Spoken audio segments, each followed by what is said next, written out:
Mas por que será que a filosofia está em alta, mas a capacidade crítica cada vez pior? Inclusive daqueles que dizem que são filósofos ou que fazem filosofia. Ah, mas como é que você pode dizer que o senso crítico está cada vez pior se as pessoas estão formando sua opinião relacionadas aí com a informação, com os fatos? É sobre a quantidade de pessoas que está confundindo informação, conteúdo histórico e acúmulo de conhecimento pronto com intelectualidade. Ué, mas não é assim que a gente faz uma crítica? Estudando, citando autores, lembrando fatos históricos?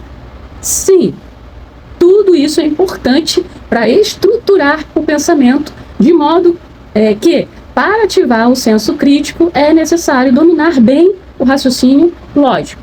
A inteligência que é capaz de comparar informações e fatos, distinguir o que eu acredito que está errado daquilo que eu acredito que está certo. Isso é um fato que acontece muito, de achar o que é certo e errado não é ainda crítica, é análise. Quando eu concordo com algo e discordo de outro porque eu li, eu absorvi, eu simpatizei mais com determinadas fontes do que outras e assim eu seleciono o que eu acho mais lógico e que dá mais base ao que eu quero afirmar.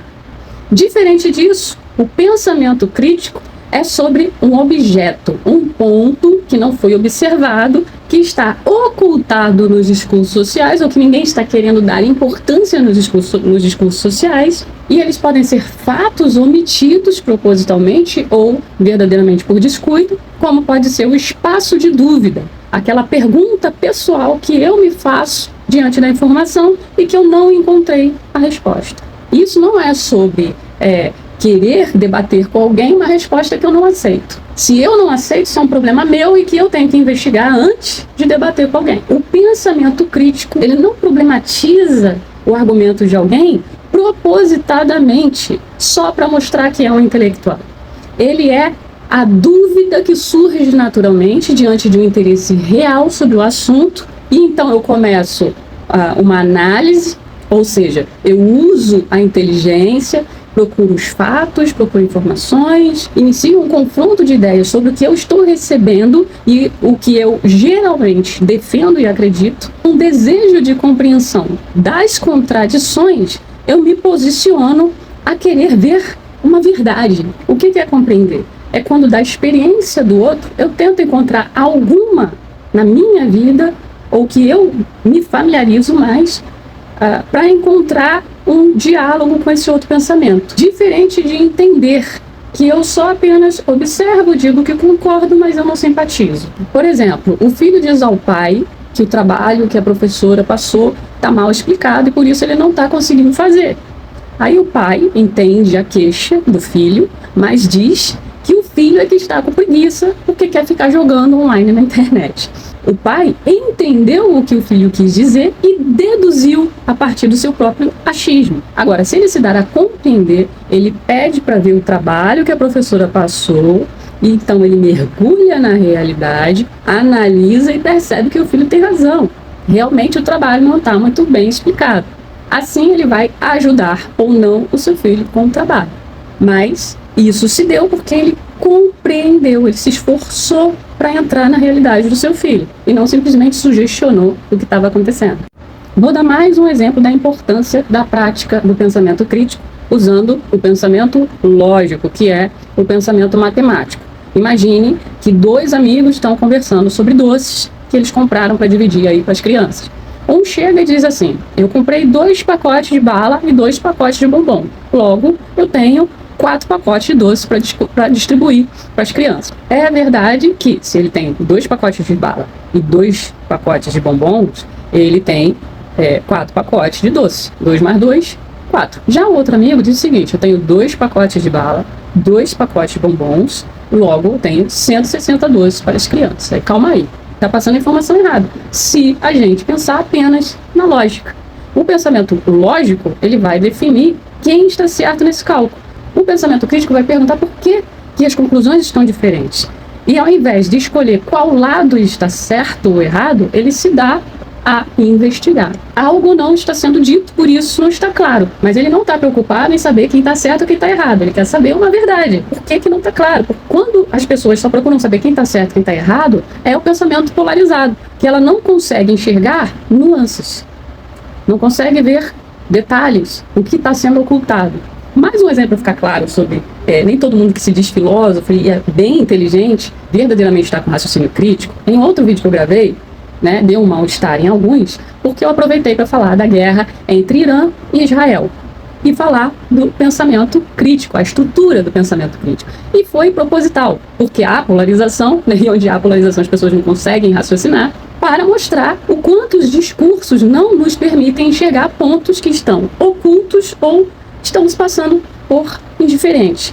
Teve gente que me deu a carteirada, dizendo eu sou um historiador. E outro disse, não, eu sou filósofo, estudo isso há não sei quantos anos. E de fato, gente, não nego de forma alguma que no Oriente Médio tem as raízes históricas dessas guerras, Mas eu fui dizer, nesse outro vídeo, que o 2 mais 2 não é simplesmente 4. E tentei explicar, mas mesmo assim, alguns convictos que não existe nada mais a pensar sobre o assunto, apressaram-me aí a corrigir.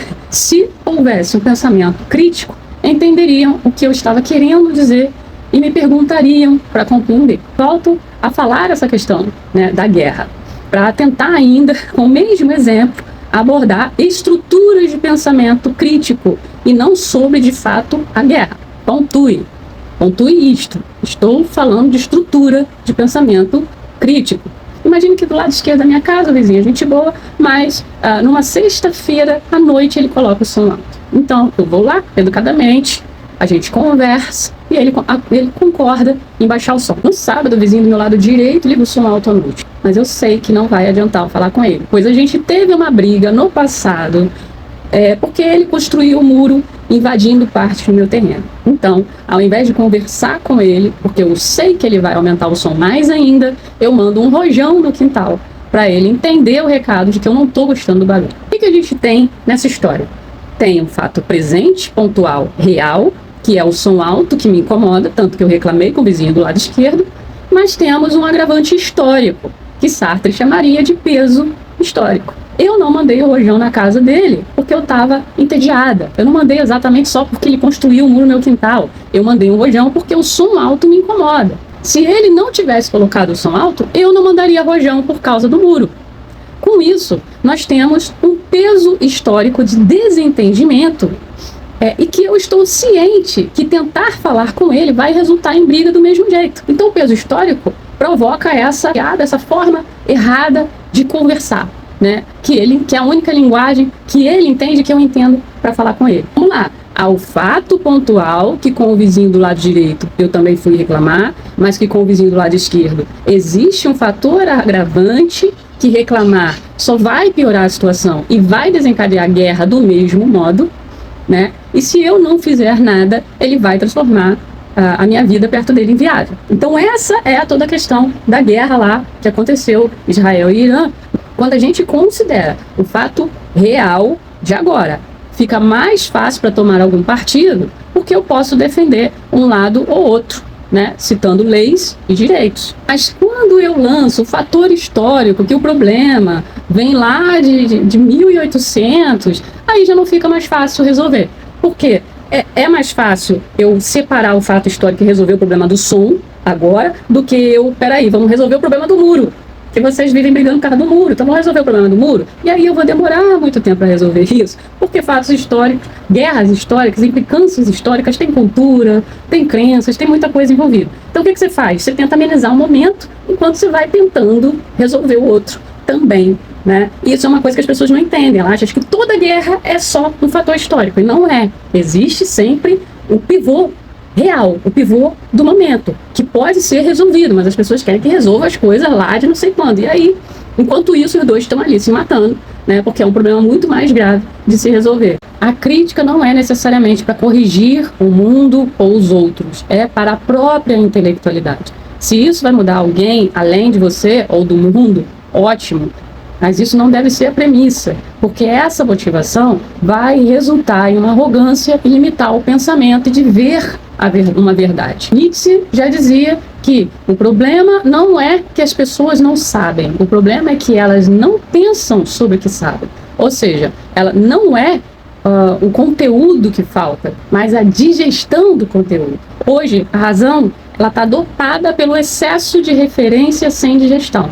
Sabemos onde achar uma citação e limitar-se a isso para sustentar um debate. Logo, há nesse fenômeno perigoso da confusão entre pensamento crítico e acumulação de referência, o apego à história como uma muleta intelectual. Muitos usam o passado não como ferramenta de análise, mas para invalidar os fatos que ocorrem no presente, como foi o caso do que eu falei, né? O meu problema com o vizinho tinha, sim, um histórico do muro, mas isso não significa que tinha um outro problema pontual, real e que me incomodava verdadeiramente. A gente só não tem um bom diálogo para resolver as questões. Então, essa historicidade entre nós dois provoca uma situação pior. Ficar usando muito a história, ela acaba quase que censurando o fato real para não ser discutido em sua singularidade, né? Ele é imediatamente enquadrado como um problema de fato histórico e ele nega